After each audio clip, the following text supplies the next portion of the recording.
Good afternoon. My name is Michael Doherty. I'm the district attorney. I appreciate you being here today.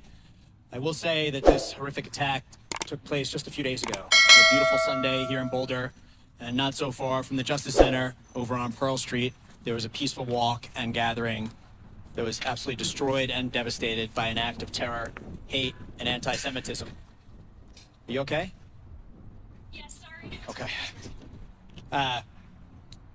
And it's only a few days later, but the police chief and I wanted to give you a summary of where we are since then, as well as touch on the court appearance that just happened.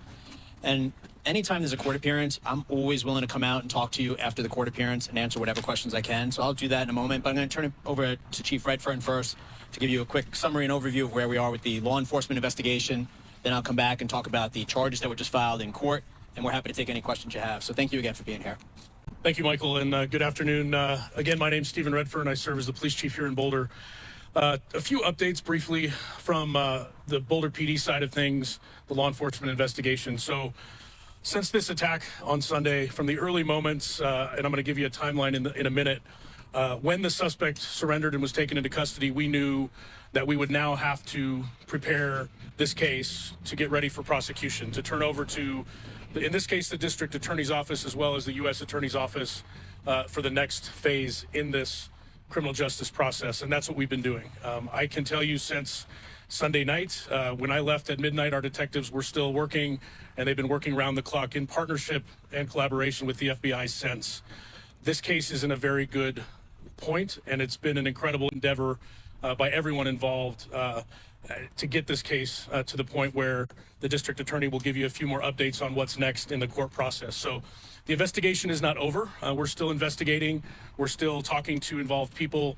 And I will just say that it's still possible there's witnesses out there or even victims we haven't spoken to, and we encourage them to reach out if you were there, saw something, and have not been interviewed. That is still an evolving process. Some questions have come up throughout this week, for the last few days since the attack, on a timeline. And so we have been working to get a good timeline out there so we're very clear to the public on both the police response as well as the fire response. And I wanted to just briefly share a few of the initial moments from the initial response. So according to our CAD, our computer aided dispatch, as well as body cameras and GPS, we know the call came into our dispatch center at 1:26 p.m. The call was entered into the system and dispatched about 50 seconds later at 1:27 p.m. Our first Boulder police officer was on scene about 4 minutes later at 1:30 p.m. and he had the suspect in custody about 1:31 p.m. The suspect was taken into custody. The first arriving officer at 1:30, we had a second officer arrive about 27 seconds later, so we had two officers on scene within about 4 minutes. The third officer and a supervisor, a sergeant, arrived at 1:34 p.m. And the suspect, again, approximately 5 minutes from the initial 911 call, was in custody. We were lucky with our fire rescue partners and AMR. The first three fire units on scene were paramedic fire engines equipped with a paramedic that were able to immediately begin to render aid to victims. Fire also received the call and dispatched at 1:27 p.m. along with police, as well as American Medical Response.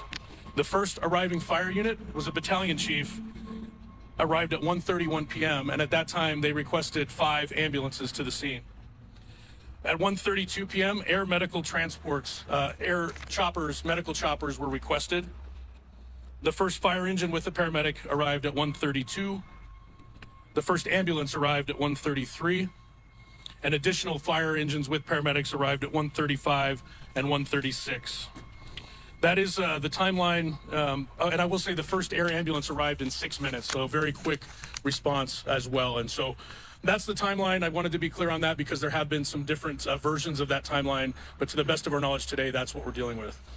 For us as the police department and the city, moving forward right now, our focus is on maintaining safety in the community. As events are taking place, obviously on Sunday we have a large event downtown, and you will see a large police presence. You will see our partner agencies.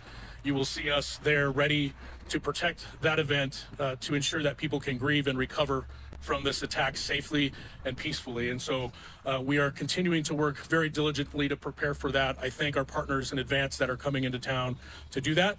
And we will continue to ask the public's help to see something, if they see something, to say something up to and including during that event. We need all eyes and ears out there to help us look for things that may not be right, and let us know so we can address them.